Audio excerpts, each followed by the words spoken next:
Yan, welcome to the Degrassi Kid podcast. Thanks for joining me today. Thank you. No worries. Awesome. I'm excited. The first thing I want to do is paint a picture of Yan before Degrassi.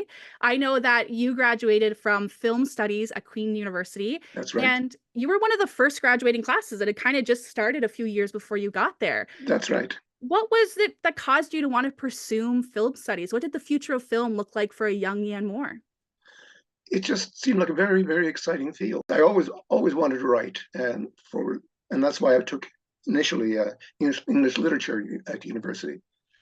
But that I found that I didn't want to read writers from the 14th century, but were writers from the 18th century even. I wanted to read now, and film was very much now. Plus, at one point, I went out with like a woman who was taking film courses at U of T, and I thought, this is fun. That is so cool. And then transition to Queen's University. And I believe that's where you met Catherine by working on a student film together. Do you have any memories from that you can share? It's a long time ago. No problem. Well, a fun fact for the Degrassi fans, I found a very, very old interview where it said that you and Catherine met on a student film together where you both played extras. And that's how you ended up marrying Degrassi's publicist. That's right. Lindsay is our first fan question because we got to interview Catherine and we got to hear her side of what is it like to work with your husband and live with your boss. Lindsay wants to know, what is it like from your perspective? What were the highs of getting to work with your partner, and was there anything challenging about it? No, it was very satisfying. I mean, I obviously like her a heck of a lot, and we get along very, very well. I So love that. it was just it was fun. I like Wouldn't that. have it any other way. That is so cute. That was one of the nice things of interviewing Catherine. She got to tell us about, like, sometimes you would just be at the dinner table and it'd be like, oh yeah, I wanted to ask you about this thing you thought about Degrassi. So that's cute that you guys got to work together in that capacity and for so Yes. long. I love that. Transitioning to the kids of Degrassi Street, we're going back to about 1983. Linda Schuyler and Kit Hood are looking for an editor for their short film, Noel Buys a Suit. Do you have any early memories from those first days working at Playing with Time? I was terrified because I hadn't done drama before. I'd done documentaries left, right, and center. So to actually cut something like all the stuff a story like I'd studied at film school. Wow. Very exciting. That's incredible. Today, if someone was going to edit a film, they would obviously do it on a computer. Yes. What kind of equipment were you working on back with the kids at Degrassi Street? We had a 6-plate machine called a Steenbeck, which ran 16 millimeter film. And I just sat there, well, very much like a computer today, playing with it. That is so cool. It's cool to think that the original Degrassi episode literally made by hand, like you pieced those puzzles together. Oh, physically, yes, we did. So cool. There's some famous stories that come with Yan Moore, but one of them is that you went from becoming an editor to a writer by fixing a Degrassi episode. For my listeners who aren't familiar with that story, can you tell us that famous story? I wanted to be a writer from day one, and editing was my way into writing. And to a certain extent, the editor is writing the film, is writing the drama. They're putting together a shot of me, then a shot of you, etc., etc. I never thought about that. That makes sense.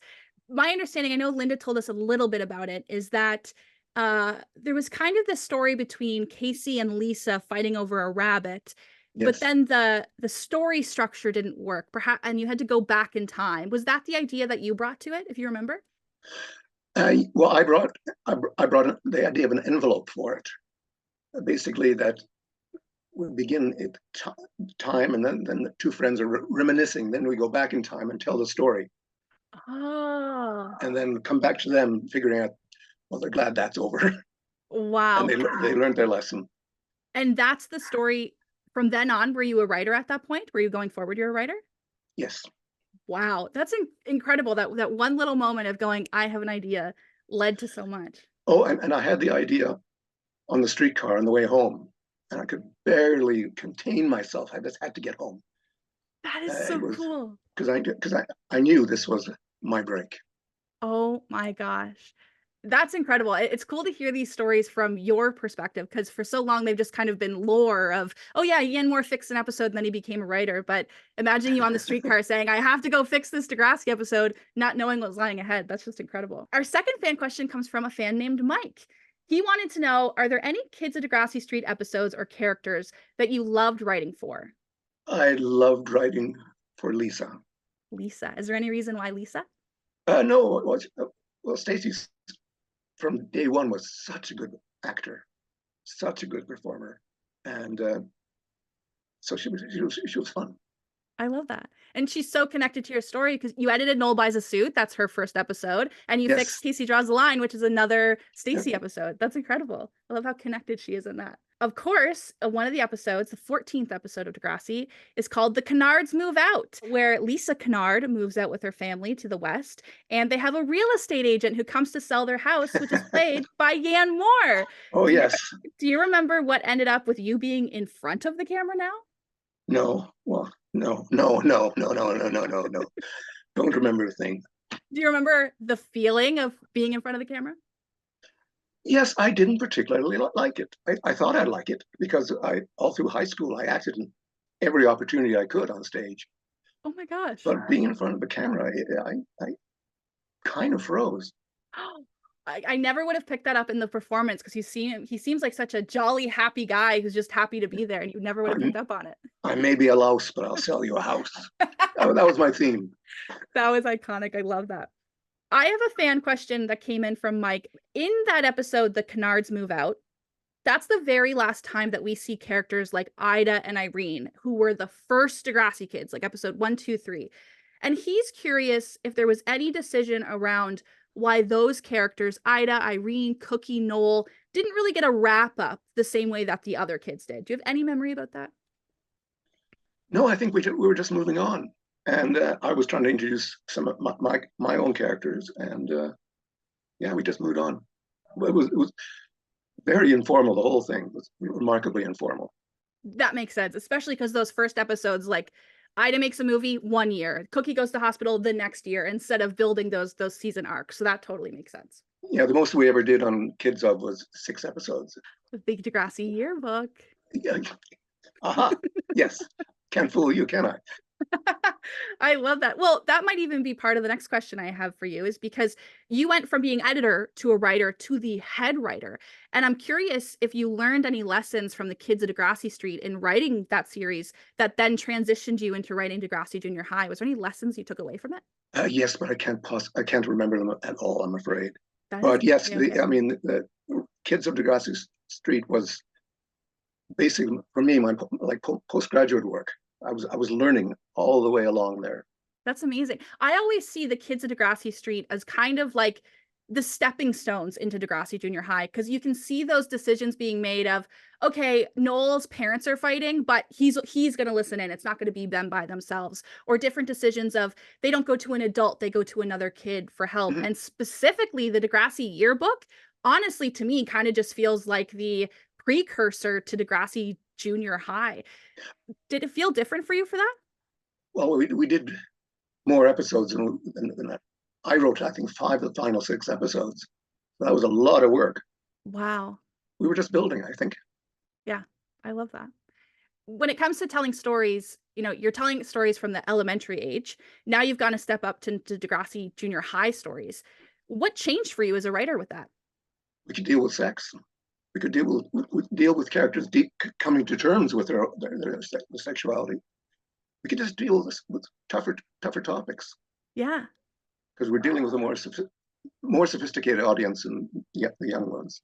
One of the episodes that I loved from the Kids of Degrassi Street is, of course, the final one, because it deals with such a tough topic of grief and loss from the 6th grade level. And that really is one of those moments to me why, when I recommend people watch Degrassi, they want to start with Degrassi Junior High. I'm like, you have to go back, because when you see even those same faces, you have Neil Hope and Stacey Mistitian, and you have that story about grief and loss, that truly feels like such a true Degrassi Junior High episode that I always recommend it to people. At least watch the Degrassi yearbook series, because it's just like Degrassi.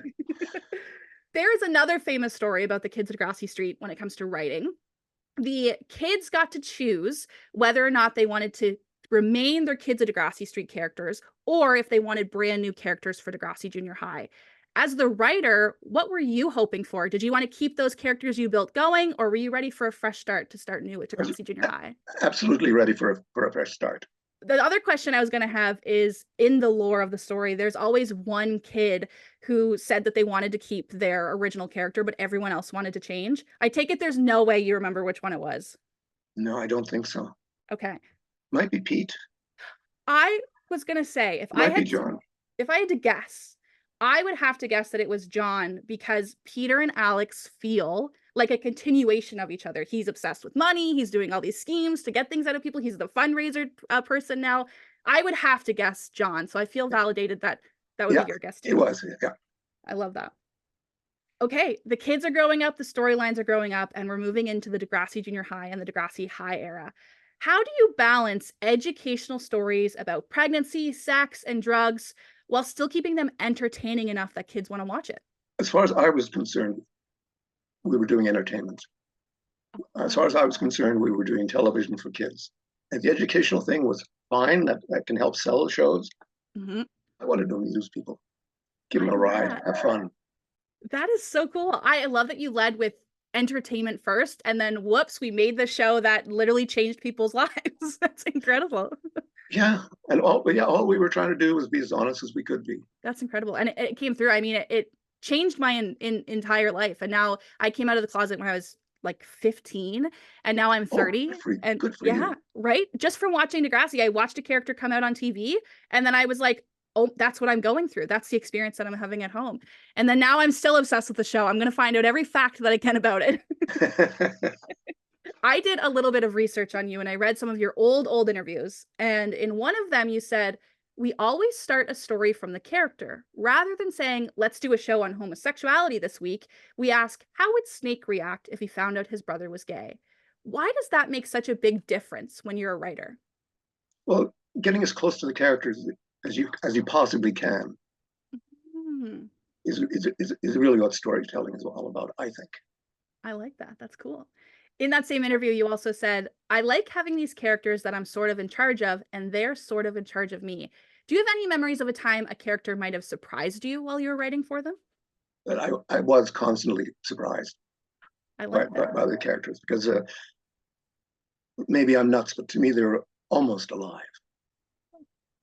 I love that. They felt alive. I mean, so many people when I was growing up felt like this was a documentary, right? Like these are kids, you're watching their real lives, and then you're trying to find out about them. And I remember I got to read some fan letters from the 80s, and so many of them were, Dear Lucy, I love your outfits. Dear Spike, what is it like to have a baby? Because you can tell kids really, really thought these were real kids. They're so well written. The next question I have for you is there any Degrassi Junior High or Degrassi High character that you loved writing for, and why? Wheels, because I think I kind of brought Wheels into the show. I loved writing for them all. It was a remarkably lovely bunch of young people. I love the that. actors. It was a lovely environment to be in. I feel like it's probably similar to asking who's your favorite child, right? Yeah. Yes, very much so. I love that. We had another question come in from a Degrassi fan named Sierra, and Sierra actually runs a Degrassi podcast that's all about the Degrassi books, the Kids of Degrassi Street books, all the way up to Linda's memoir. So they want to know, the world of Degrassi Junior High was expanded into a book series about characters like Joey, Wheels, and Snake. It's a two-part question. One, how come you never were one of the writers of the Degrassi books? And if you could write a Degrassi book, which is one character you'd like to write about? I was too busy. writing the TV show. A book is a real commitment of time and energy, and you basically, if you're writing a book, you probably shouldn't have any other work. You should just concentrate on doing that.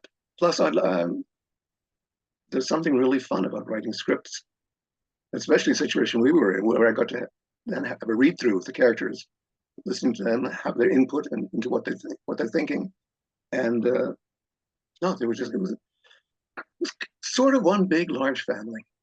Oh, I love that. That's what I've gathered through whether I do interviews with someone who is on Degrassi Junior High or I do interviews with someone who is on Degrassi Next Class. Their resounding thing is it felt like summer camp, or it felt like I was just like hanging out at the cottage with my family. It didn't feel like work.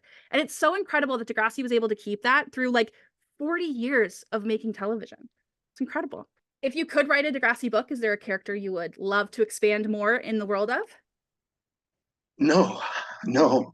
I feel for me, I have explored their worlds as thoroughly and completely as I possibly ever can. I love that. Well, that's got to feel good then, instead of having a hanging of like, oh, I wish I got to tell this one more story. That's good that it feels complete. Oh I no, love that. by the end, we were exhausted. I know. It was so insightful to read Linda's memoir and have, these are things I've always wondered, right? Like, why no season 3 of Degrassi High? And then to hear that everyone was just like, you know what, we did it. Let's just like put a movie on the end of it, and we made the show feel good. I feel grateful that even though the original Degrassi series ended, it ended on such a high, right? Like my favorite show in the world never got boring, which is great. Well, that is good, because if we had continued, I'm sure we would start boring people. Another question came from Shane, who's from Australia. He's an Australian Degrassi fan. Awesome. He recently watched the documentary Degrassi Between Takes, which was released in the 80s. And it was kind of a deep dive on Degrassi. And in your interview specifically, you are sat in front of this wall. It has all the headshots of the actors, their character names. And he's curious about continuity. How did you possibly keep track of so many characters with so many character arcs, with so many things going on at the same time? They were people I knew. They were my friends. Young friends, but still, they were my friends. That is so cute. So you could just like, hey, this is what Arthur's going through because I feel like I know him. Yeah. Oh, God, that is the cutest answer ever. It's also, I mean, obviously I didn't have all the experiences that they had, but the kids came and told us all sorts of stuff, which was really nice. Again, it was nice trust between cast and crew, I think.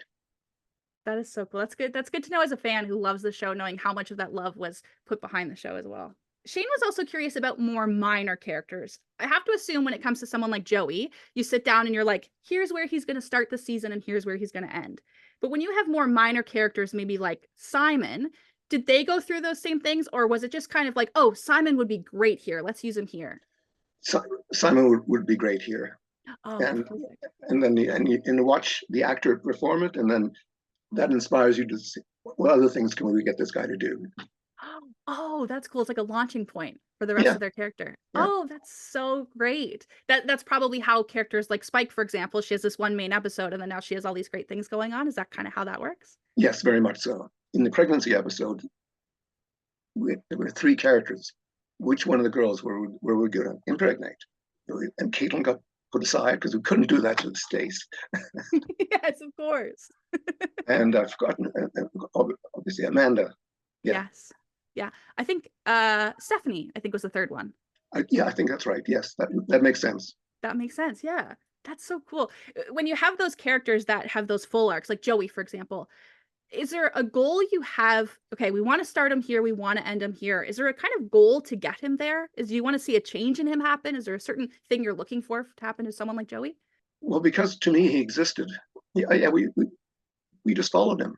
These are such insightful answers about these characters that I love so much. That's incredible. I have another question from a Degrassi fan named Jamie. Jamie's curious about characters like Shane, LD, and Claude. You know, Shane had an accident, LD had leukemia, Claude took his own life, and then those characters were not in the show as often, or they were removed from the show. Does preparing for a character who's going to leave the show, does that have a different kind of preparation around it versus something that's just kind of thrown out as an idea? No. That's okay. It's all the same. That makes sense. Because I was curious, because with Degrassi, it always felt like the stories were told with a purpose. There's a reason we're telling these stories instead of just like, okay, hey, we're going to have LD have this and write her off the show. It was like, this is the right time for Shane to have the storyline, for LD to have the storyline. Is that how it felt with writing them? Like, this is what their characters are doing. This felt like the right time for them. Yes, very much so. Okay, cool. It's cool to get that insight in the writer's perspective. Because they were, I mean, we had the 5 years, the characters grow, people grow, especially at that stage in your life. You're growing, you're changing, you're evolving. Yes. I was a completely, between grade 7 and 9, I was like 14 completely different people during that time in my life. I'm curious, as a writer, has there ever been a fan or audience reaction that surprised you? No, I mean, we never heard the negative reactions, or I never heard the negative reactions. I think people were surprised we got a teenage girl pregnant. That makes sense. That's a pretty big one for, it's interesting to watch as someone, I'm 30, so I wasn't even alive when Degrassi was on the Right. air. And I had to kind of do research to learn, what did people in that time frame think about pregnant teenagers, think about AIDS, think about homosexuality. And it really gave me a new appreciation for how ahead of the time Degrassi was in telling these stories that might not seem so controversial now.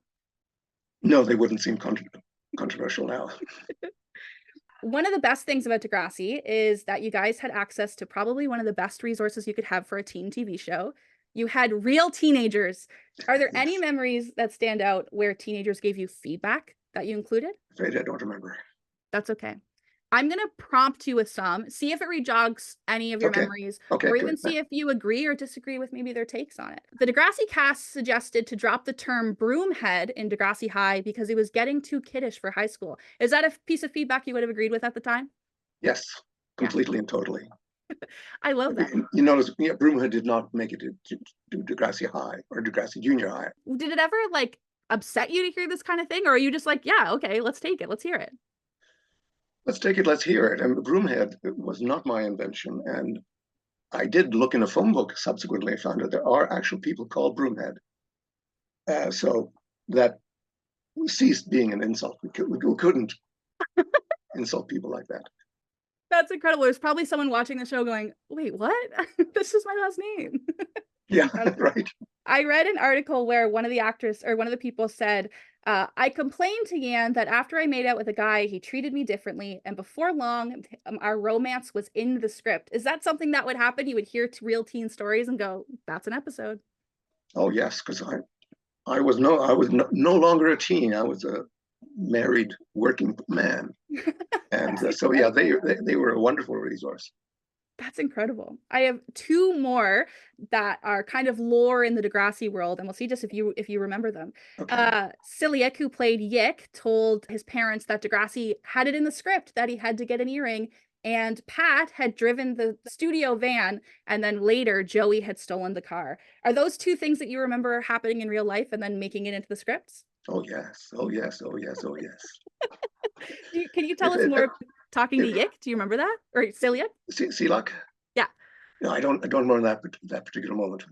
I think it was actually Catherine who taught me that he had told his parents, guys, it's in the script, I got to do it, and then he just wrote it in for him.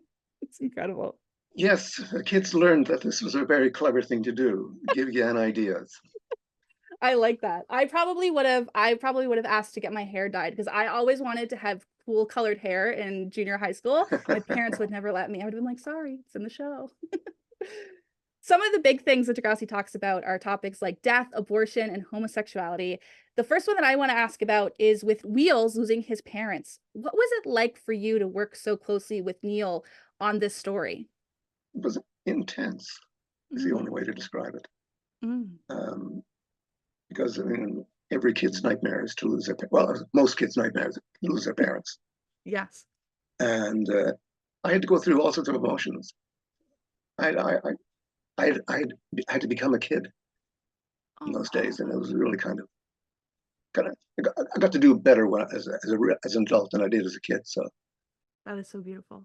And, we all know Neil had done interviews about it, how he wanted to do that storyline because his own father passed away. that's right. As the writer, what were you thinking? Were you thinking, okay, well, then you can get this character? Or were you kind of like, I want to protect this kid. I don't want to make him go through this. Both simultaneously, which is I Mm. know a contradiction, but it's yeah, both. Wow. Wow. That's one of my all-time favorite episodes because in season 3 of Degrassi Junior High, that's where you can really feel the show kind of grow up a little bit more. Now the kids know their characters, the writers know their characters, and that story with Neil Hope is definitely one of my favorites from that season. And he played it so well and written so well. Such a great episode. Another thing I wanted to ask you about was the abortion storyline, because I know that originally you had thought Degrassi would never do an abortion storyline. And then, of course, we get one with Erica. Why was Degrassi High the right time? And what was it like for you to personally work on that episode? It was the right time because we were dealing with increasingly complicated, sophisticated subjects. As the kids Mm. got older, as they grew, as they got different perspective on things. Now, looking back, it was for all of us, it was a heck of a ride. I believe it. What a way to open season 1 of Degrassi High. Like, it's such a huge moment to start out with. The other topic is homosexuality. The episode He Ain't Heavy, which of course is one of my favorite episodes because of the impact the show had on me. Right. But noticeably, one of the things that makes that episode different is that most times when something happens at school, pregnancy, AIDS, drugs, it's happening to the kids. Whereas in this scenario, Snake is reacting to someone else who is gay. Do you remember why? I can imagine why, but can you remember why was it the choice that it's not about Snake coming out of the closet, it's Snake reacting to his brother coming out of the closet? Because Snake wasn't gay. Mm. The character wasn't gay. So we had to have a character who was gay. Do you think TV could have handled a teenager coming out on TV in 1988? Well, it did. Oh, okay. Well, Glenn was in college though. Yes, that's true. Do you think they could handle a junior high student? Do you think they were ready for that in that landscape yet? No, not at all. I don't think so either. I can imagine not.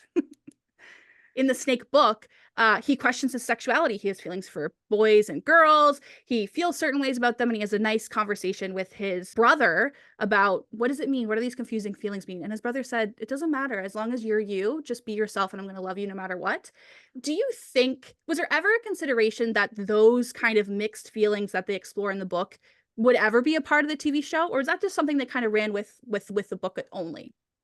I think it ran with the book only because on the TV show, I mean, a TV half hour is basically 22 minutes.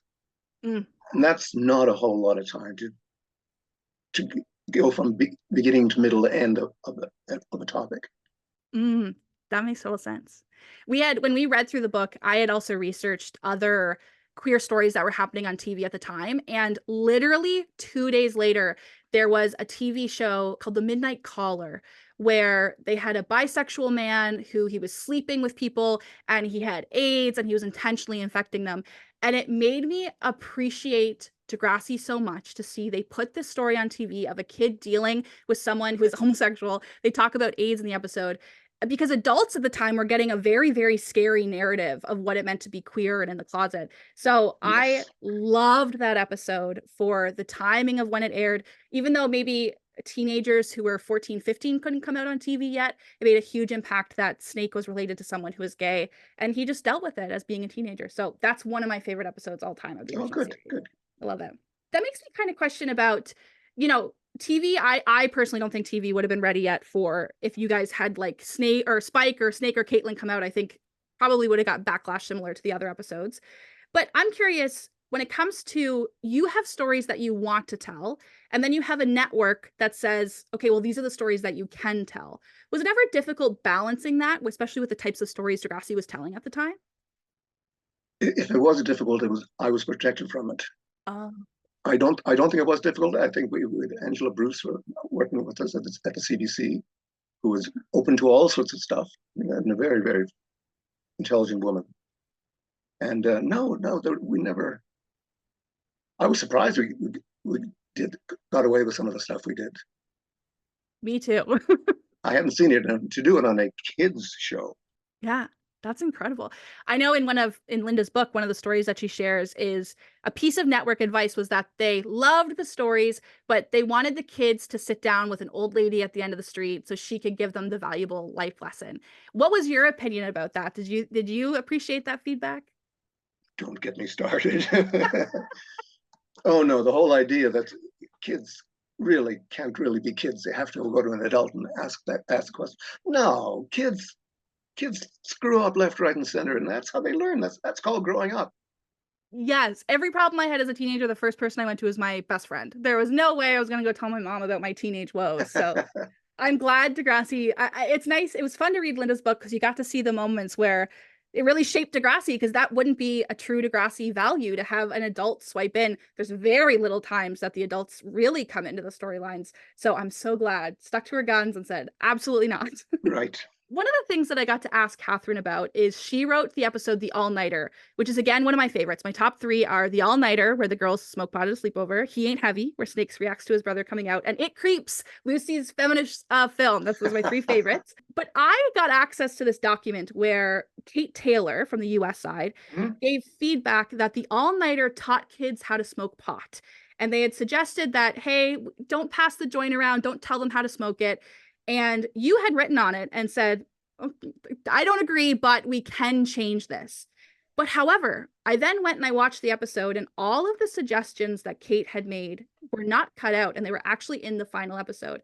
Can you tell us, just from behind the scenes, how that could have happened? How could it be that a broadcaster or someone on that side said, this is teaching kids how to smoke pot, don't air it, but then it ended up still going on TV? Well, it happened. I mean, kids did smoke, did drink, did all sorts of stuff, had sex. It happens. We were just telling true-ish stories. I like that. Okay, now we're going to move on to next generation and then next class, and then I will let you be free to the world. I'm wondering if you can give us a little bit of a history lesson, if you can remember, and if not, I will fill in the gaps. Can you give us a lesson about how the show Ready, Willing, and Wired turned into Degrassi: The Next Generation? From what I understand, Stephen and Linda and you were working on a show for Epitome Pictures called Ready, Willing, and Wired, which was meant to be about teenagers exploring this new world of the 2000s. And then you had sat down and done the math that actually 13 years ago, Emma was born, and we should make a show called Degrassi: The Next Generation. Do you have any memories about that? I'm afraid not. No, sorry. That is Where okay. That is age gets in the way here. no problem at all. Well, basically, to summarize for the listeners, you're one of the main reasons we even have The Next Generation, because you made the connection that, hey, Spike had a baby. She had this baby 13 years ago, and she would be starting junior high school, which is incredible. You birthed Degrassi: The Next Generation. Yeah. That's incredible. Whenever it came to you working on TNG, The Next Generation, what was your role like, and how was it different from working on Degrassi High as a writer? Well, Degrassi Junior High and High, I was the head writer. By the time the Next Generation rolled around, I pretty well plumbed the depths of my teenagerhood. I'd used up everything. So I was there to help guide a little bit and then move and then get out of the way and let younger people run the show. That's incredible. You know, a lot of people return to the show in different ways. Silic worked behind the scenes. You had Pat Yes, and that's right. Stefan in front of the camera. You even had people like Susan Nielsen return as writers. What was it like, or how did it impact you to have some people around you that were already well versed in the Degrassi world and what the intention was? Was that helpful to have those people around? Oh, it was very, very, very helpful because there are times when it was just such lonely work trying to develop this stuff. And so yes, more people who knew what was going on, the better it got. And they could call me on things if I stepped out of line, or all sorts of ways. It was great. I absolutely love that. And how long were you there for? Was it like up until season 3? On On TNG, Yeah. I was really only there for season 1, Mm. and I think I was officially a consultant, but I think I wrote 2 scripts for TNG, the opening one and episode 4 or 5. That makes sense. I was looking through the IMDb page, and sometimes it'll say you wrote an episode, and then it'll say you were the creator, and sometimes you did the teleplay. So I was kind of wondering, what was your role during that time? So that makes sense. In that first season, you know, now that you've transitioned into Degrassi in 2001, Mhm. how did you see the stories changing while still staying Degrassi? Well, a whole bunch of new characters to play with, and a whole bunch of new characters with a whole bunches of new heads, whole bunches of new biases, and everything. That's incredible. A whole new game because of the new characters. That is so cool. Our next fan question comes from Casey, because one of her favorite episodes is of course, the reunion, the first episode of TNG. Do you remember, you know, as a writer, what was that decision like to balance the old cast with the new cast? Were there any decisions being made around that? There were tons. The whole thing was a series of decisions. Do I remember them? No, they were. It was a very intense experience writing those shows. Oh, wow. I would go for a meeting at 8 o'clock in the morning, and I would go off to my office and write, deliver the script at 7 o'clock, have dinner, go and meet at 9 o'clock. We'd start pouring wine and discuss the script. Next morning up, write. They were intense. Wow. Towards the end of the season, shows got written in 3, 4 days That's because we ran absolutely out of, insane. ran out of time. I know later in the series they start pumping out 44 episodes a season. Could you even imagine writing a 44 episode season? Would you break? No, no, we were such a small team. By the time they did the longer seasons, they had much bigger team. I love that. Do you remember? I know there was kind of this nervousness from at least Linda's perspective of how much to put the old with the new because like are people going to come back? Are people going to still like our show? Do you remember having any worries like that, or were you fairly confident? Like, no, Degrassi is going to do well. I was pretty confident because it's basically the topic is teenagerhood, Mm, and that is always going to be around. yeah, And each generation has different variation, different things that they worry about, but it's still you're still going to have to grow up, yeah. I deal with love your that. 15th birthday, deal with your 16th birthday, waiting for your 18th birthday, etc., etc. It's a no, it's a very, very, very alive time. I love that. I always say Degrassi's to me is a time capsule of the teenage experience because teen issues don't change. It's just the world around it that's constantly evolving. And that's why Degrassi can live forever because getting divorced, experimenting with drugs, having a crush, no matter what generation you're in, every kid is going to go through that. It's all going to happen. Yeah, it's Yeah. sadly eternal. Yes, exactly. Glad we don't have to go through it anymore. Yeah, One thing I'm curious about is the parallels between Degrassi Classic and the Next Generation. And I'm going to name a few. Emma is just like the character Caitlin with being on her crusades and writing for the paper. Craig is just like Joey. He steals a car at one point. He gets his girlfriend pregnant. That girlfriend has an abortion. So many storylines repeat themselves. I would almost say the Next Generation is basically what if Degrassi Junior High happened with computers? An example is Yick and Arthur are curious about sex, so they find a swamp sex robot VHS tape. JT and Toby are curious about sex, so they go online on a computer and look at porn websites. Were these parallels intentional, or was it kind of just down to that thing that teen issues don't change? I think it's down to that thing that teenage issues don't change. I don't think there was any attempt to be parallel there. On the Grassy TNG, completely new writing generation. Mm. Those are things, if you go back to anyone who's listening or everyone who's listening, if you watch the original and then you watch season 1 of TNG, I mean, so many similar things happened. Stephanie K got drunk at a dance and embarrassed herself in front of a crush. Terry got drunk at a dance and embarrassed herself in front of a crush. So that's why I always see the original Degrassi as those stepping stones of like, hey, these teen issues, they're here, and Degrassi can explore them from so many different sidelines. It's so cool. Even though you finished on Degrassi The Next Generation, that didn't mean you were done for good because in Degrassi's 500th episode, hashtag Throwback Thursday, you come back for a cameo appearance. Do you remember what it was? How did that come up? Did Linda call you? What happened there? Yeah, Linda called. You and Phil Earnshaw was in there. Phil, yeah. And Michael Bachut was in there, and Stephen Stone. You guys were the band. Oh yeah. Oh, an awful band. Except not Stephen Stone. Stephen Stone is a real music guy. Yes, he is. I know. Very, very talented. I'm curious, what do you remember what it felt like to get a call saying, "Hey, do you want to come be on Degrassi?" Well, I knew I'd be an extra. I knew I'd get $100. Hey, That's the dream. yeah, that's right.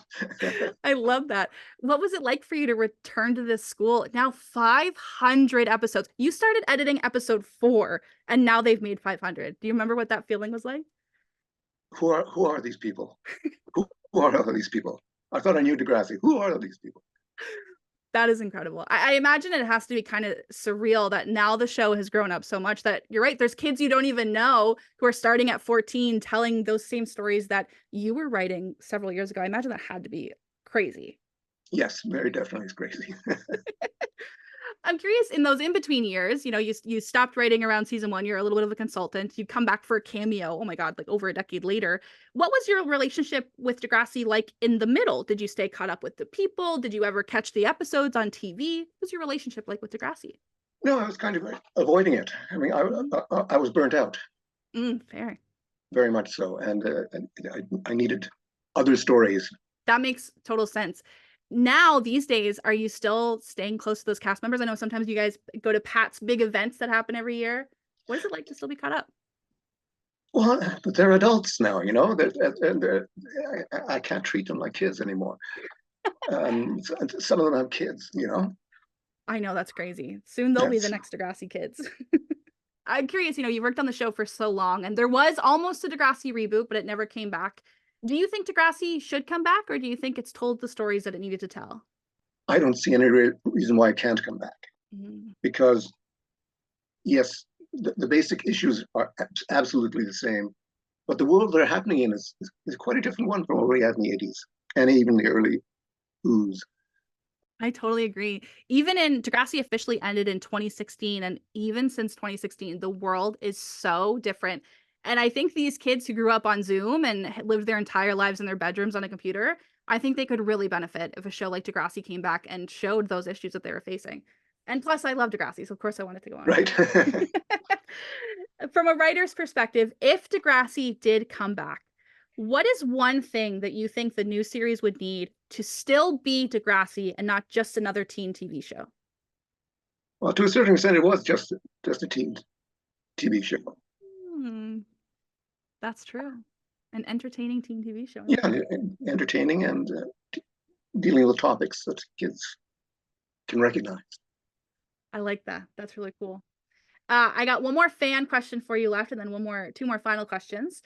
Taylor asked, Degrassi is known for being a show that goes there and focuses on real world issues that affect teenagers. Is there a storyline that you're most proud of writing, specifically for being really realistic and true to life? The whole thing, really, to me, it's one big oeuvre, and I'm pleased. I love some of the episodes that other people wrote. Love that. I love the way Linda managed to shepherd the whole thing through, for all those years. I mean, a show running for 16 years, that's insane. That's nuts. He's a trooper. Much like Linda, of course, you also worked on other projects besides Degrassi. Is there a project that's not Degrassi that you feel just as passionate about and love just as much that you've worked on? Well, when I worked on them, I felt that I can't work unless unless I'm feeling passionate about what I'm doing. Um, so I felt equally passionate about them. They just didn't find the same audience that Degrassi did find. Fair. It shows that, for example, you worked on Riverdale and 2030 CE, which is a cool show. So I wanted to make sure that that got in there. So if anybody wants to watch more Yan More shows, those are the ones, some of the ones you can go and find. Very, very cool. The very final wrap up question I have for you is, you really created a lot of the basis of these Degrassi characters, the world they live in, the storylines they go through, some of those rules of why we love those shows. On a personal level, how does it feel to know that the work you put in has made such a huge impact on people like me, on people who wrote in these questions, and people all over the world across multiple generations? How does it feel knowing that you're one of the people that made that huge impact? I feel proud. I feel lucky I feel very lucky that I got to work on a show for teens. I felt very lucky that I got to work with Linda and Kit. No, I just feel lucky. I like that. I could have had a terrible, write a slew of crummy sitcoms. But no, I got to do a show that actually meant something to people. I love that. And it made a huge impact. I basically, the way that I got into Degrassi is my older cousin used to watch it. And Oh, yeah? then I was like, wow, like she's watching a show about like sex and drugs. And I started watching with my friends. And while I was watching with my friends, I actually learned that I had watched it in health class. But I think because I'd watched Degrassi Junior High, and I think because I'm 30, but my 30-year-old health teacher was like, you're going to learn about your changing and developing bodies. And I was like, I don't want to watch this show. Like, this is an old 80s TV show. But when I found it on my own, it felt like such like a cool secret teen show. And I was watching it at sleepovers, and my mom walked by the TV one time and she said, oh, I know that's Spike. I know the show. Is that Degrassi? And I was like, Mom, this is a cool new show. You know nothing about Degrassi. And she was like, I'm literally going to school you. And she bought me the box sets for the original.